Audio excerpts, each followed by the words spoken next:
예, 앞을 보시면 제 강단 뒤에 두 화분나무를 바꿨습니다. 보시면 알겠지만 굵은 줄기 몸통에 우이만 이렇게 잎이 무성한 그런 나무이지 않습니까? 여러분이 보기에 이렇게 저는 되게 시원하게 보이는데 여러분 보기에 어떤지 모르겠습니다. 제 눈에는 몹시 시원하게 보이는데요. 마치 이 나무를 보면서 어릴 적에 제 이제 머리가 이렇게 생각났습니다. 이렇게 여름이 오고 좀 더워지기 시작하면 아버지가 정식 이발소가 아니라 동네 좀 이발 좀 하신다라는 그런 분에게 저를 비롯해서 자식들을 데리고 가서 우리가 상고머리라고 하죠. 그래서 머리를 짧게 뒷머리, 옆머리를 막 깎지 않습니까?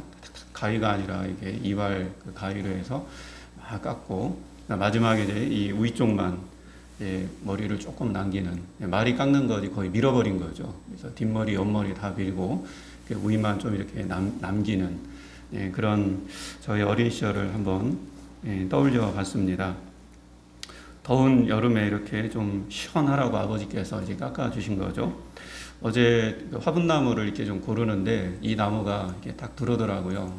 어버이줄이라 그런지 이 나무를 통해서 어린 시절에 머리를 깎아주셨던 아버지가 깎아준 건 아니지만 아버지가 저의 손을 잡고 동네에 이발하시는 그 분에게 가서 상고머리를 깎아준 그 기억이 이제 좀 옛 어린 추억이 좀 떠올랐습니다. 저도 이제 어머니에 의해서 얼마 전에 아버지가 돌아가셔서 허전한 마음을 감출 수가 없었습니다. 제일 허전할 때가 언제인가 했더니 제가 하루 중에서 저녁 식사를 하고 나면은 그 부모님 목소리를 듣고 싶을 때 시골에 계신 그게 어머님이든 아버님이든 이렇게 전화를 하잖아요. 그 전화를 하곤 했었는데 이제는 그 전화를 할 그런 부모님이 없다라는 게 그래서 어머니도 아버지도 없다는 것이 마음을 참 이렇게 화하게 하는구나 좀 그렇게 보내고 있습니다. 특별히 어떤 일이 잘 되어서 그 막 뭔가 자랑하고 싶을 때 자식은 부모님에게 막 자랑하잖아요. 그래서 형제들한테는 자랑할 수는 없지만 부모님한테 이렇게 전화해서 우리 딸이 또 아들이 이렇게 됐다. 뭐 집 이사를 했다.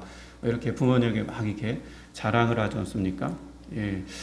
저도 이제 전화를 걸면 부모님에게 그런 일들을 좀 이렇게 했는데 그렇게 함께 저의 자랑을 기뻐해주는 그런 부모님의 모습이 또 말씀을 준비하면서 그렇게 좀 다가왔습니다. 물론 개인적으로 부모님에게 못해준 건 많지만 또 부모님에게 잘한 것 중에 하나가 뭐가 있을까 또 그런 생각도 해봤는데요. 오늘처럼 또 어버이 주일인데 어버이날에 이렇게 부모님에게 송아지를 사준 일이 그래도 좀 잘한 일이 아닌가 그런 또 추억을 떠올려 봤습니다. 저희 부부가 3년 동안 열심히 목돈을 부어서 부은 돈이 있었는데 그것을 위해서 뭘 할까 이렇게 서로 생각하다가 그날도 이제 어버이 주일, 어버이날이 이렇게 다가오고 있었는데 우리 부모님을 위해서 송아지 한 마리를 사드리자 그렇게 합의해서 송아지 한 마리를 사드린 적이 있습니다. 그래서 그때는 이제 부모님이 이제 70을 조금 넘으신 때였습니다. 그래서 그 송아지가 또 송아지를 낳고 또 송아지가 또 송아지를 낳아서 제 기억에 제가 사준 송아지를 통해서 3마리까지 이렇게 낳은 그런 기억이 있습니다.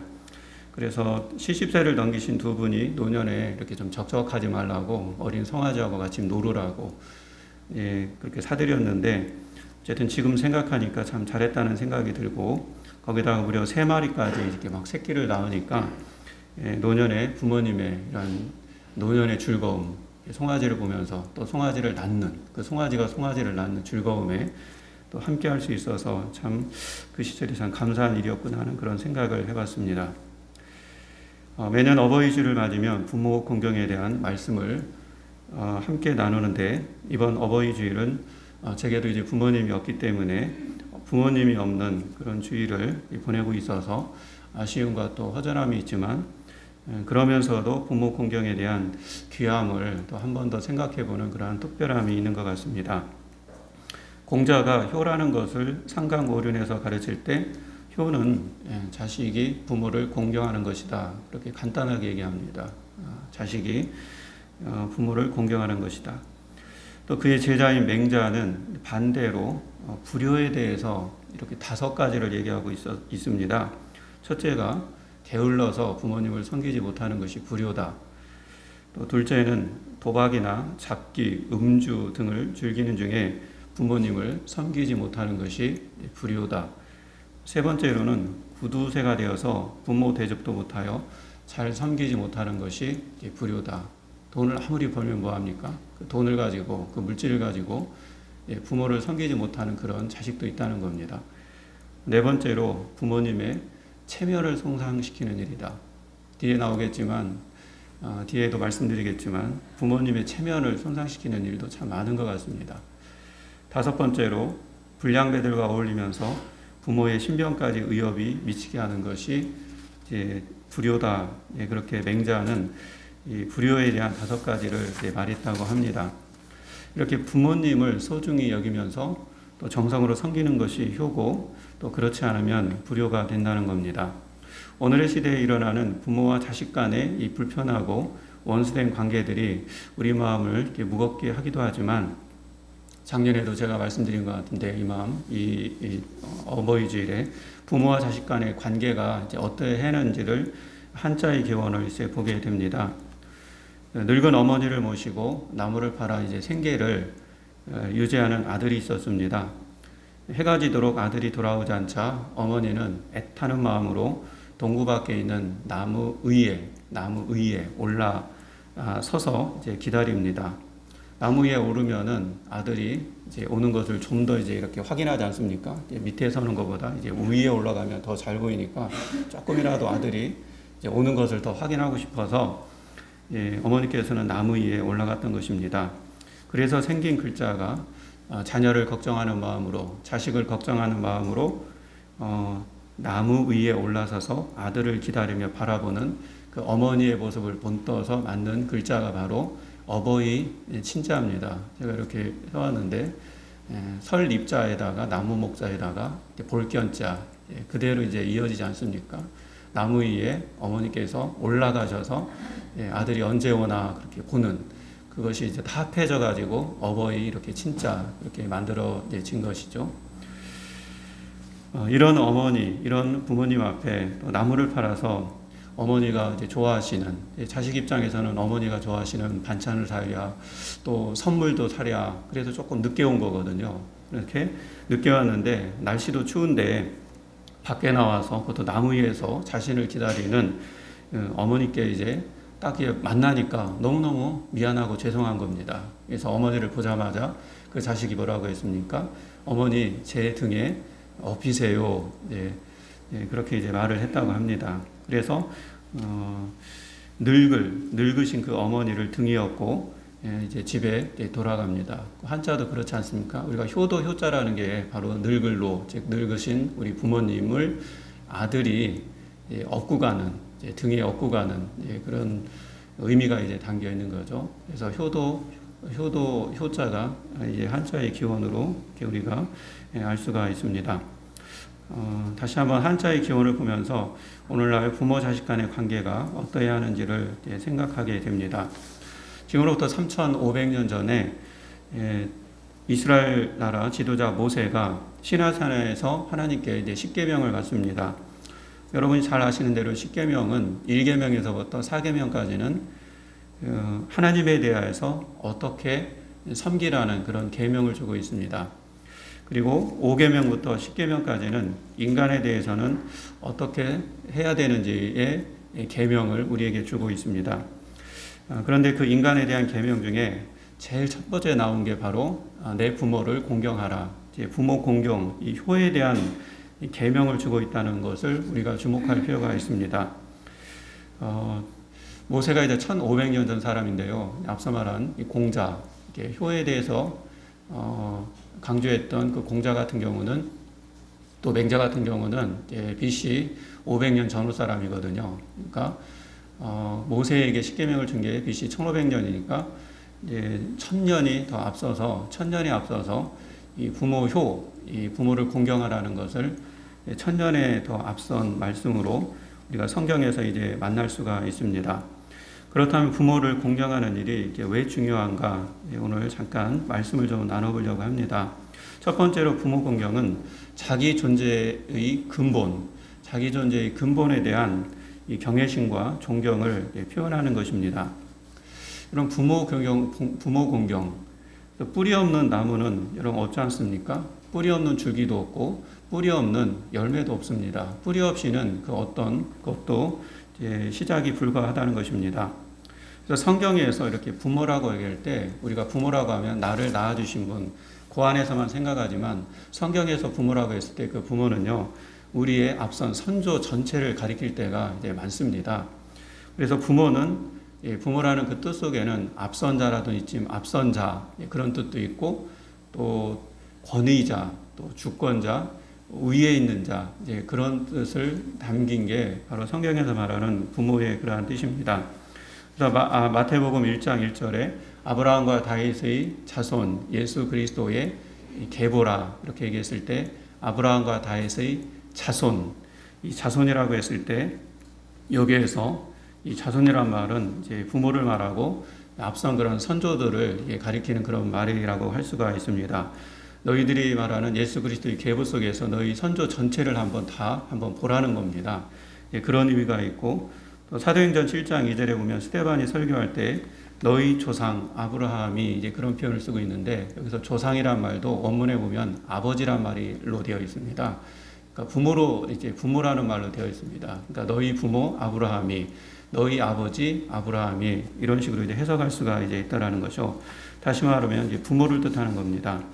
또 창세기만 해도 족보에 관한 기사가 무려 10번이나 나타납니다. 50장 가운데 10번의 족보 기사가 나타난 이유는 바로 자기 존재의 그 근본, 그 뿌리를 알라라고 그렇게 말씀하고 있습니다.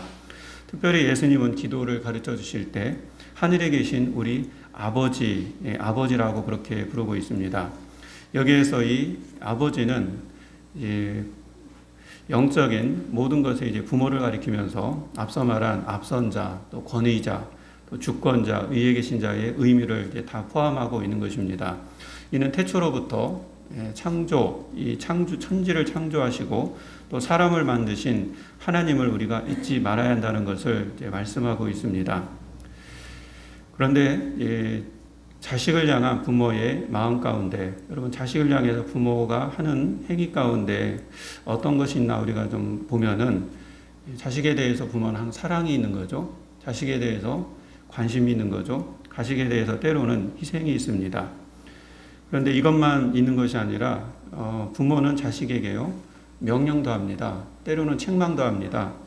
때로는 훈계도 합니다. 그래서 우리는 앞에 부분만 우리가 부모의 어떤 역할이라고 생각하는데 이 뒤에 부분, 명령하고 책망하고 훈계하는 이것들을 잘 생각하지 않습니다.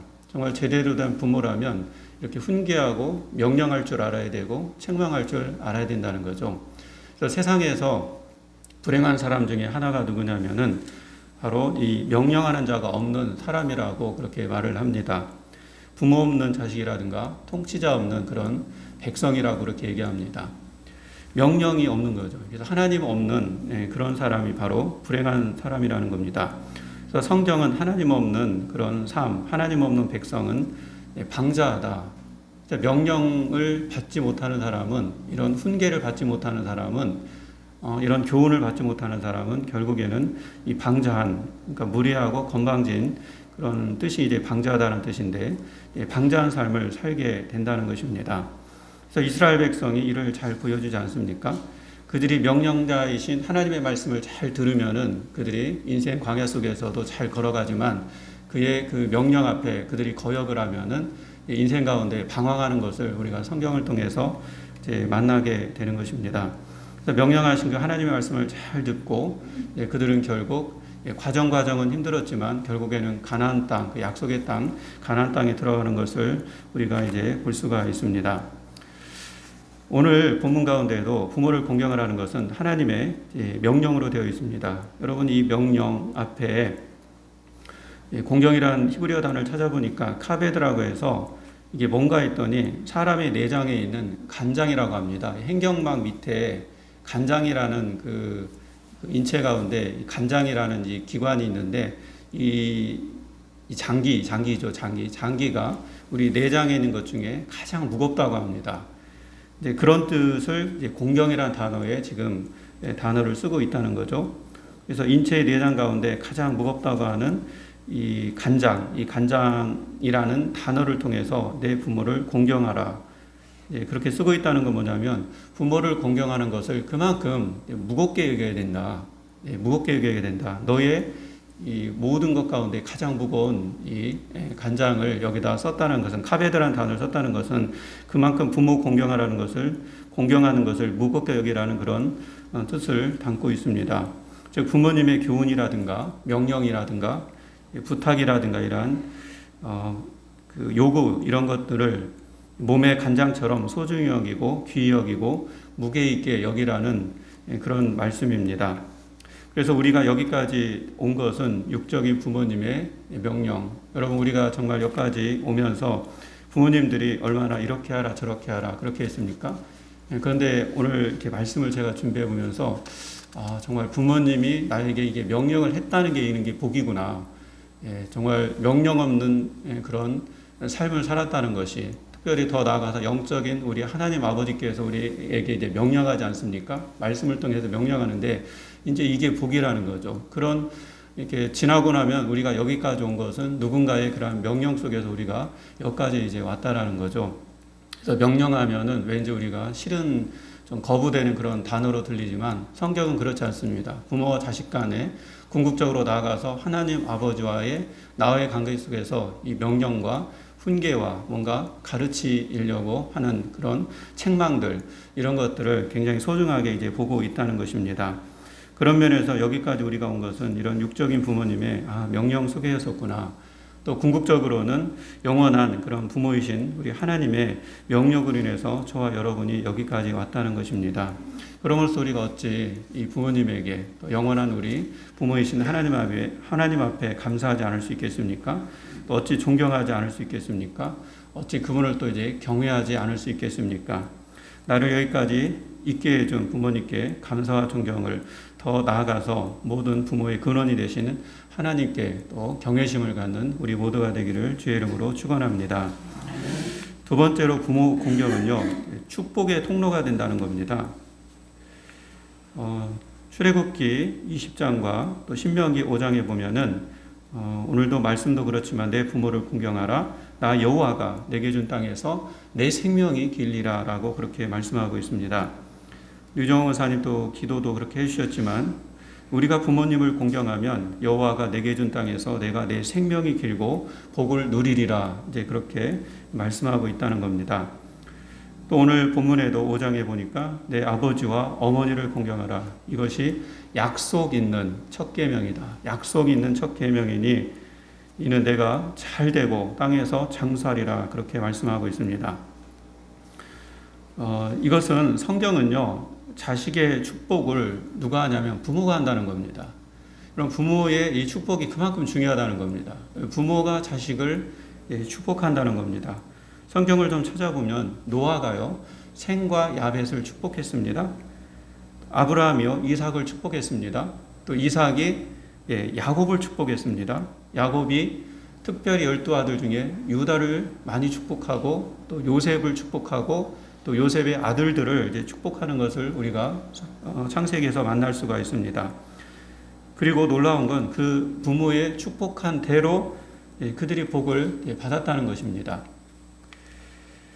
여러분 왜 이들이 복을 받았습니까? 자식의 입장에서는 어떻습니까? 부모에게 공경을 한 겁니다. 셈과 야벳은 어떻게 부모를 공경했습니까? 노아가, 즉 아버지 노아가 술에 취해 있었을 때 결정적으로 이제 보여주는 사건들이 성경에서 보여주는데, 아버지 노아가 술에 취해졌을 때, 술에 취해 있다는 건 이제 또 이제 벌거벗었지 않습니까? 그게 부끄러운 거 스치잖아요. 근데 그걸 안 보려고 이런 셈과 야벳은 이게 뒤로 이렇게 가가지고 아버지의 수치를 이제 보지 않는 그런 일을 행했다는 겁니다. 여러분, 우리 아버지가, 우리 부모가 뭔가 잘못한 일일 때 여러분의 입으로 누군가에게 얼마나 많은 그 수치와 부끄러움 혹시 얘기한 적이 있습니까? 그래서는 안 된다는 겁니다. 셈과 야벳은 이런 아버지의 수치를 보았을 때도요, 그 수치를 드러내지 않았습니다. 오히려 그것을 드러내지 않고 오히려 셋째인가요? 함이죠. 함은 이제 수치를 드러낸 거죠. 그래서 나중에 함은 이제 그런 축복을 받지 못하는데, 어쨌든 이런 일들도 이제 우리에게 아버지의 이 부모의 이러한 수치 부끄러움을 우리는 이제 드러내지 말아야 함을 말하는 것이 바로 이게 바로 부모를 공경하는 하나의 일이라는 것을 보여줍니다. 또 이삭은 어떻습니까? 이삭은 아내를 얻을 때 아버지 뜻에 순종했습니다. 얼마든지 이삭도 정말 가까운 이 가나안 여자, 예쁜 여자들을 취할 수 있음에도 불구하고 아버지가 오래 좀 기다려봐라. 네 동족이 올 것이다. 네 동족 며느리가 올 것이다 하면서 그 종을 통해서 이제 파단 아람으로 리브가라는 여자를 데려오지 않습니까? 그냥 아버지의 뜻에 이렇게 순종을 한 겁니다. 그래서 인내로서 이렇게 리브가를 이제 얻는 것을 이제 보게 됩니다. 그런 식으로 이제 부모님을 공경한 거죠. 이삭도요. 야곱은 어떻습니까? 영적인 이런 장자권과 축복권을 경홀히 여기지 않았습니다. 형 에서는요, 이런 영적인 장자권과 이 축복권을 굉장히 경홀히 여기는, 아버지가 그렇게 얘기했을 겁니다. 너에게는 장자권이 있고 축복권이 있을 것이다. 근데 큰형 에서는 그걸 경홀히 여겼습니다. 근데 에서는 동생임에도 불구하고 이것이 얼마나 중요한지, 이 장자권과 축복권이 얼마나 중요한지 그것을 잘 듣고 이 영적인 것을 굉장히 소중하게 여기는 그런 자식이 바로 야곱이었습니다. 그렇게 부모에게 공경을 했다는 겁니다. 또 요셉은 하나님의 말씀을 아버지께서 가르쳐 주신 하나님의 말씀을 막 쫓으려고 했던 사람이었습니다. 여러분, 요셉이요, 채색옷을 입었다고 했습니다. 여러분이 아는 요셉이 채색옷을 입은 게 성경대로 하면은 특별히 이제 야곱이 요셉만 되게 사랑해서 너무 이뻐해서 채색옷을 입혔다고 그렇게 생각할 수도 있는데, 그런 보다는 이 채색옷은요, 또 어떤 의미가 있냐면은 말씀에 이 권위가 있습니다. 말씀을 잘 듣고 그것을 행하는 자가 바로 채색옷을 입는다라는 그런 의미가 있거든요. 그래서 아버지 야곱이 어떤 말씀을 했을 때 그것을 가장 마리아처럼 이렇게 즐겨 듣는, 그리고 그거를 행하려고 하는. 그래서 요셉은 꿈을 꿔도 그것이 하나님의 꿈을 쫓는 이제 이런 사람이었다는 겁니다. 이제 그런 사람에게 채색옷을 야곱 아버지는 이제 입혀주었던 거죠. 그래서 채색옷이 그가 얼마나 아버지를 통해서 듣는 그 하나님의 말씀을 잘 들었는가를 나타내는 하나의 이제 상징이라고 할 수가 있습니다. 그러니까 아버지 말씀에 그렇게 듣는 그런 일에 또 우리 요셉도 순종하는 것을, 부모에게 공경하는 것을 우리가 볼 수가 있습니다. 유다는 누구보다도 아버지 야곱의 마음을 잘 알았던 그런 사람입니다. 부모의 마음을 헤아린다는 게 쉽지 않는데, 유다는 특별히요, 자식을 소중히 여기는, 어느 자식이나 다 귀하다라는 것을, 그런 마음을 헤아릴 줄 아는 그런 자식 중에 하나의 자식이었습니다. 그래서 유다는 아버지가 얼마나 마음 아파하시는지 그걸 이제 안 거죠. 여러분이 잘 알다시피 그 애굽에 그 막내 동생 베냐민이 갇혀 있었는데, 만약 내가 그 베냐민을 데려오지 못하면은 내가 대신 죽겠다. 그러니까 그 베냐민과 아버지 오고 가는 이 문제가 아버지의 이 목숨과 관련되어 있는, 아버지의 생명과 관계에 있다라는 것을 이제 유다는 깨달은 거죠. 그래서 베냐민을 반드시 데려오겠다. 그 베냐민을 데려오지 못하면, 아버지가 그토록 아끼는 막내 동생 베냐민을 데려오지 못하면 내가 대신해서 죽겠다. 거기서 유다가 이제 대속의 죽음이 나오는 겁니다. 나중에 그게 예수님의 대속의 죽음으로 가지만, 누군가를 위해서, 특별히 형제를 위해서 내가 대신해서 죽는 그런 일을 누가 할 수 있겠습니까? 그러니까 유다가 이제 그런 일을 한 거죠. 그래서 아버지의 마음이 어떠한지, 아버지의 마음을 헤아리니까, 우리 예수님께서 아버지 하나님의 마음을 헤아리니까 온 인류를 위해서 대속의 죽음을 했던 것처럼, 유다도 그 육적인 아버지의 마음을 헤아린 그런 마음이 있었다는 것입니다. 이런 식으로 이제 제가 예화를 들었지만, 이렇게 부모를 공경하는 한 분 한 분을 우리가 성경에서 만날 수가 있습니다. 이들의 공통점은 모두가요, 이렇게 부모를 공경했다는 것입니다. 하나님은 이들에게 약속한 대로 땅에서 잘되고 장수하는 복을 주셨습니다. 더구나 유다 같은 경우는 그리스도를 낳는 그런 구원의 계보를 있게 하는 그런 놀라운 그런 축복을 주셨습니다. 이렇게 성경은 우리가 땅에서의 잘되고 장수하는 한 가지 비결은 부모에게 순종하고 부모를 공경하는 일에 있다는 것을 우리에게 가르쳐주고 있습니다.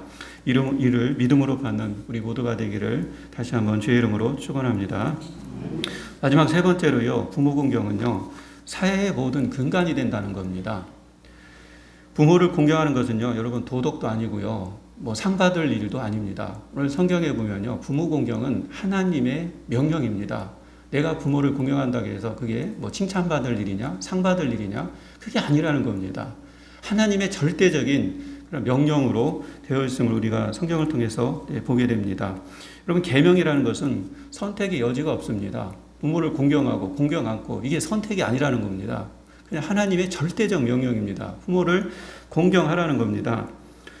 그래서 어떤 분은 현대를 가리켜서 부모의 순환시대라고 합니다. 자식들에게 맞아 죽는 끔찍한 사건이 보도되기도 합니다. 자식 낳고 기르기조차 무서운 시대에 우리가 살고 있습니다. 바울은 이를 예견이라도 한 듯이 바울을 통해서 주시는 하나님의 말씀은 말세에는 너희들이 고통을 당하리니 부모를 거역하고 자기만을 생각하리라, 이런 말씀을 남겨주셨습니다. 여러분, 성경은 부모를 거스르는 죄를요, 엄히 다스리라 라고 그렇게 보여줍니다. 구약 신약을 막론하고요, 부모를 거역하는 것을 엄히 다스리라고 말씀합니다. 출애굽기에 보면은 자기 아비는 어미를 치는 자는요 반드시 죽이라라고 그렇게 말합니다. 더 나아가서 또 잠언에 보면 30장에 보면 아비를 조롱하고요 어미 순종하기를 싫어하는 자는 골짜기 까마귀에게 쪼이게 하라, 또 독수리에게 먹잇감이 되게 하라, 이 정도로 표현을 하고 있습니다. 왜 이렇게 강력한 표현을 하고 있을까? 우리가 부모 공경하면은 부모 공경 이렇게 생각할 수 있는 뭐 그런 정도로 여러분 생각했을 노리만, 의외로 성경은요 이 부모 공경을 하지 않는 것에 대해서 굉장히 엄격한 그런 형벌을 주고 있다는 겁니다.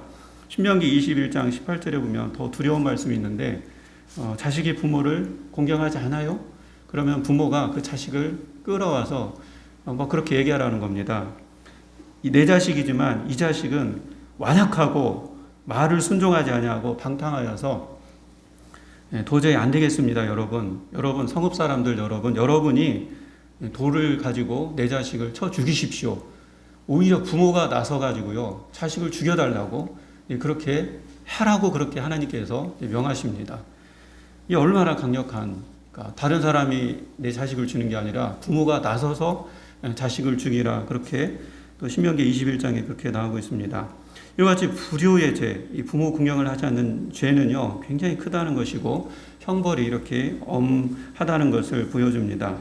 여러분, 부모님에게 불효하면서 하나님을 공경할 수 있겠습니까? 절대 없다는 것입니다. 오늘 나오진 않지만 우리가 십계명에 보면요, 여러분 살인죄보다 먼저 있는 계명이 부모 공경이라는 것을 우리가 그 순서를 잘 봐야 됩니다. 살인죄는요 6계명이고요 부모 공경은 5계명입니다. 살인죄보다 더 큰 계명이 부모를 공경하라는 것입니다. 그러니까 부모에게 불효함으로, 이 순서를 보면 네가 부모에게 불효하면 살인을 저지르게 될 것이다, 살인하게 된다는 겁니다. 네가 부모에게 불효하면 간음하게 될 것이다, 네가 부모에게 불효하면 도적질하게 될 것이다, 네가 부모에게 불효하면 내 의제집을 탐내게 될 것이다. 이런 식으로 점점점 이렇게 부모 공경을 기준으로 해서 인간에게 주시는 하나님의 말씀이 부모 공경을 제일 첫째로 여기면서 점점점 악이 팽창할 수 있다라는 것을 십계명을 통해서 이렇게 보여주고 이제 있는 겁니다. 자기 부모를 그래서 받들지 못하면서 하나님을 섬긴다? 이건 있을 수 없다는 것입니다. 여러분, 십계명 자체가 하나님의 말씀이잖아요. 어떻게 자기 부모를 받들지 못하고 우리가 하나님을 우리가 공경하고 또 섬길 수 있겠습니까? 그래서 내 아버지와 어머니를 공경하라, 이것이 약속이 있는 첫 계명이니라, 그렇게 말씀합니다. 그래서 자녀들은요 부모를 공경하는 이 신앙의, 하나님을 공경하는 신앙의 증거로 부모를 공경해야 한다. 여러분, 부모 공경을 하나님을 공경한다는 것을, 하나님을 섬긴다는 걸 뭘로 보여주겠습니까? 뭘로 보여줘야 됩니까? 하나님 그걸 부모 공경으로 보여달라는 겁니다. 그 말씀을 지금 하고 계시는 겁니다. 제가 생각을 해봤습니다. 정말 우리가 어떻게 하면 그럼 부모 공경을 할 수 있을까? 뭐 여러 가지가 있을 수 있지만 정말 이제부터 돌아가신 부모님도 마찬가지지만 부모님을 자랑스럽게 여겨야겠다. 이게 어떻게 보면 또 가장 큰 효가 아닐까. 부모님을 여러분 자랑스럽게 여기십니까? 내 부모님이 가난하다고 해서, 내 부모님이 못 배웠다고 해서 혹시 그것 때문에 부모님을 이렇게 낮게 보고 그러진 않습니까? 어느 대화의 자리에서 그렇게 하지 말라는 거죠. 아무리 부모님이 가난했고 또 많이 배우지 못하더라도 우리를 낳아주셨고 여기까지 길러주신 분이 바로 부모님 아닙니까? 저희 어머니도 초등학교도 못 나온 부모님이지만 글씨도 쓸 줄 모릅니다. 그냥 시장에 가서 그냥 사고 파는 거, 그 동계산이나 좀 할 줄 알고 그렇게 평생 살아오신 분인데 이렇게 말씀을 준비하면서 부모님을 정말 자랑하겠구나. 그 자랑하는 게 부모님을 공경하는 일인 거죠. 아무리 못 배웠고 아무리 가난했다 할지라도 그렇게 살았다 할지라도 나를 낳아주신 분이고 여기까지 있게 해주신 분이기 때문에 부모님을 자랑하는 게 가장 큰 효도고 또 가장 큰 부모 공경이 아닌가 그런 묵상을 좀 생각을 해봤습니다. 그래서 이 동요 우리가 뭐 많이 부르지 않습니까? 오늘도 아이들이 많이 있으면 여러분들에게 제가 교회 갈 때마다 아이들을 통해서 이제 불러주곤 했는데요. 아이들이 없으니까 제가 그냥 이렇게 불러보겠습니다. 뭐 잘하는 동요지 않습니까? 부모님을 생각하면서 높고 높은 하늘이라 말들 하지만 나는 높은 게 또 하나 있지. 낳으시고 기르시는 어머님 은혜 푸른 하늘 그보다도 높은 것 같다. 높고 높은 하늘이라 말들 하지만 나는 높은 게 또 하나 있지. 낳으시고 기르시는 어머님 은혜 푸른 하늘 그보다도 높은 것 같아. 하늘에 계신 부모님이라도요, 우리가 부모님을 좀 자랑했으면 좋겠습니다. 어느 자리에 가서 부모님에 대한 이런저런 허물을 얘기하보다 내 부모님은 못 배워도 가난해도 난 이런 부모님이었다. 나를 이렇게까지 길러주셨다. 저도 그러지 못한 자식 중에 하나인데요. 이후부터 내 어머니 아버지를 정말 어느 자리에서든 이제 자랑하는 그런 자식이 되겠습니다라는 그런 마음을 또 하나님 앞에 그렇게 고백하였습니다. 중국인 효도 중에 가장 큰 효도의 인물이 있는데 요순 임금이라고 합니다. 그러니까 효를 생각하면 요순 임금이란 분을 중국인들은 가장 많이 떠오른다고 합니다. 근데 요순 임금의 이 요순이라는 임금의 부모님은요, 특별히 아버지는 잘 하지 못했어요. 어머니를 이 요순 임금은 어려서 일찍 여의었습니다. 그래서 계모의 손에서 자랐는데 뭐 임금이 다 그렇듯이 왕권 다툼이 있지 않습니까? 그래서 요순의 아버지는요, 이 계모의 이 꾀임에 빠져가지고 요순을 어렸을 때 그렇게 싫어하는 겁니다. 그래서 어떻게 하면 요순을 죽일까? 이제 계모의 꾀락에 그 유혹에 빠져서 자꾸 그런 생각만 하는 겁니다. 그래서 어느 날은 은비녀가 그 우물에 빠졌다고 해서 그 은비녀를 이제 건져와라 요순한테 그 어린 때 이제 시켰겠죠. 그래서 뭐 시켰으니까 아버지가 시켰으니까 들어가서 은비녀를 찾아오는데 냅다 그냥 거기다 흙을 덮어버립니다. 그래서 어떻게 되겠습니까?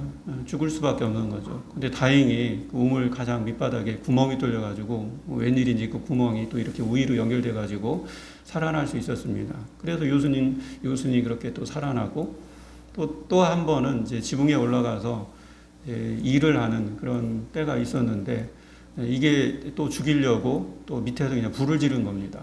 그래서 그냥 활활 타는 속에 또 하나님이 또 뭐 거기에 뭐 그 삿갓을 놨는지 큰 이제 삿갓이 있었는데 거기 그 삿갓을 거기 안에서 이렇게 타고 지붕을 쭈루루 이렇게 내려와서 또 산 그런 이야기가 그렇게 전해지고 있습니다.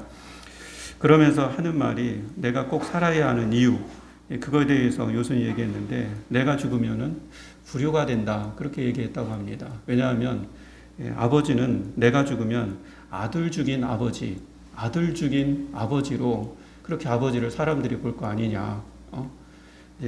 그래서 아버지는 평생 한이 될 것이고 사람들은 나의 아버지에 대해서 이제 욕을 할 것이고 그래서 내가 살아야 된다라는 그런 마음을 가졌다고 합니다. 그래서 참 아버지를 생각하는 그런 효도였습니다. 그래서 임금은 마침내 이 순의 이 아들 요순의 그 마음을 알고 그를 나중에 후계자로 삼아서 임금으로 만들어서 다음에 이제 요순 시대가 그렇게 열렸다고 합니다. 유대 민족이 수세기를 두고 나라도 국토도 없고요 방황했지만요 우수한 민족이 될 수 있었던 것은 그 유대 민족에게 엄격한 가정 교육이 있었기 때문이라고 합니다. 유대인은 어디를 가든지요 그 가정이요 민족이고 그 가정이 이제 국가라고 그렇게 자녀들에게 가르쳤습니다. 그래서 부모는 특별히 유대 자녀에게 있어서 율법의 권위고 또 선생이었습니다. 더 나아가서 하나님은 모든 율법의 권위자요 절대적 존재인 이 부모로 그들은 자녀들에게 그렇게 가르쳤습니다. 그래서 유대인들의 위대한 승리와 이러한 축복은요 부모를 공경하는 정말 십계명의 말씀처럼 5계명 내 부모를 공경하라 내 부모를 공경함으로 받는 그러한 축복으로 그렇게 축복이라고 할 수가 있습니다. 하나님 여러분 이제 좀 말씀을 정리합니다. 내 아버지와 어머니를 공경하라 이것이 약속 있는 첫 계명이라. 오늘 어버이 주일을 맞아서 자녀들이 하나님을 진실로 섬기는 신앙의 증거로 하나님께서는요 내 부모를 공경하라고 그렇게 말씀하고 있습니다. 우리의 살아계신 부모님 또 부모님이 천국에 가셨더라도 부모님을 자랑하는 우리 모두가 되었으면 좋겠고 또한 여러분도 부모로서 자녀들 앞에 이렇게 효를 받는 그런 복된 그런 부모님으로 그래서 복된 가정으로 이루어가는 우리의 모든 가정이 되기를 주의 이름으로 축원합니다. 하나님 아버지 감사를 드립니다. 어버이 주일을 맞아서 부모님에 대해서 생각해 보았습니다. 그리고 궁극적으로 우리의 영원한 부모님이신 또 하나님에 대해서 생각해 봤습니다. 하나님 아버지 여기까지 우리를 낳아주시고 길러주신 부모님 앞에 감사하면서 또 이 땅에 우리를 보내주신 하나님 앞에 감사하는 또 한 주간이 될 수 있도록 인도하여 주시옵소서. 모든 것 감사를 드리며 예수님의 이름으로 기도하옵나이다. 아멘.